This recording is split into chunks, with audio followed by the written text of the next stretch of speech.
Hey, good morning and welcome to a very tactical edition of 7-Figure Business Secrets.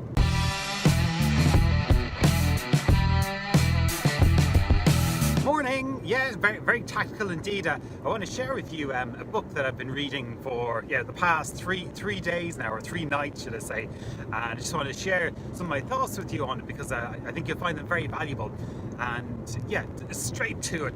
I'm not even going to tell you what my past few days have been or what I've been doing. I'm just going to get straight into detail today. So very unlike me altogether. But the book I'm reading, it's a book called The Art of Closing the Sale. It's by a guy called Zig Ziglar. And myself and Zig go back a long way. He doesn't know it, but I do. I've had a book of his on audio for 15 years probably. It's called what's it called? See at the Top. And so it's been whirling around my car. And Zig Ziglar, he was basically a salesperson, and he went on from there to become a very inspirational sales teacher and motivational speaker. And unfortunately, he's no longer with us. He died a few years back. But even with a name like Zig Ziglar, you can tell he was quite a inspiring guy, and to listen to him. Sort of me and listening to his audio tape, I feel as if I know the guy and really like him. So I've been meaning to read this book, The Art of Closing, for years, and finally we're putting in an Amazon order, and I remember the book and shoved it in and started reading it. It arrived at the weekend, and it was interesting because what I thought it was going to be was all these different sales techniques and closing things, and when someone says this you need to say that, and very much a tactical and do this, do that, and I was more reading it because I wanted to see how's it done, and am I happy with his type of approach, and does it make sense and all that. But what I wasn't expecting was what I found, I suppose, not last night before last, and it's continued on last night, is that actually Zig Ziglar, actually a story about Zig Ziglar, the actual name, the book was lying on the counter, and all 3 kids at different stages over the course of the evening said to me, Zig Ziglar, that can't be his real name, is it? So in the end, we actually got out Mr. Google and Googled, and it's not Zig Ziglar. His real name was Hillary, and apparently he got a nickname Zig because of his surname Ziglar, and that's why he's called Zig Ziglar. There you are. Thank you, Mr. Google. Anyway, where was I? So he has a philosophy about selling, which never came across before, or at least when people have spoken to me about Zig Ziglar, they've always spoken to me about Zig Ziglar and the art of overcoming objections and counteracting arguments and all that type of thing. So I was expecting this person I didn't quite agree with, but I wanted to understand his point of view, so I could develop my thinking a bit more. But what I found was someone completely different. I found Zig Ziglar, his main point is actually about you and your products and your services and what you're trying to sell. And his whole thing was, listen, if you don't really believe that what you're selling is going to improve and change your customers' lives for the better, then don't do it. Just don't do it, because you absolutely need to believe that what you've got is going to change your customers' lives.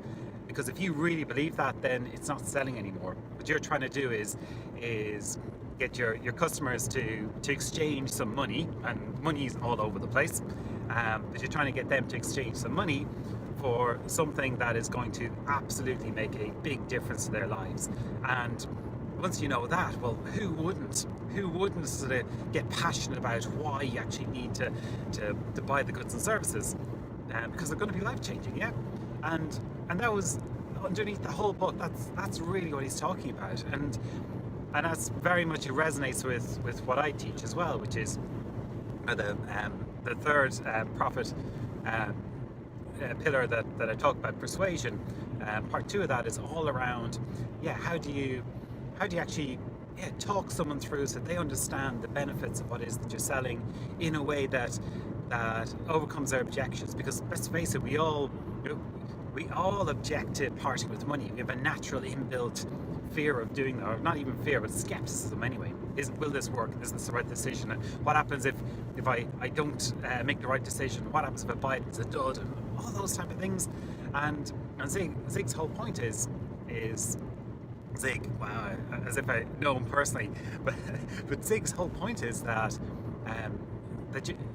you're going to have to overcome those objections. Everyone always has reasons for not wanting to spend money or doubting, and unless you passionately believe in your product, you're not going to challenge that. You're not going to, when someone says, listen, if I buy your product, I'm going to have to delay my family holiday for 2 or 3 months. You can go, oh yeah, okay, no, you delay your family.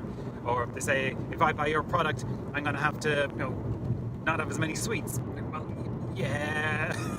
And so there's going to be loads and loads of objections, and where your customer can spend their money, they've loads of options rather than your product and service. So you've got to be so passionate that your product and service is of such benefit to them. It's going to solve a problem for them better than anyone else can, better than anything else can, and it's right up there at the top of what they should be worrying about right this second. And if you passionately believe that, and you passionately believe that they're good for them, then selling is not selling. Selling is a conversation that you normally have about, I have it with my teenagers all the time, which is, listen, I need you to do this, or can you do this, can you help with this?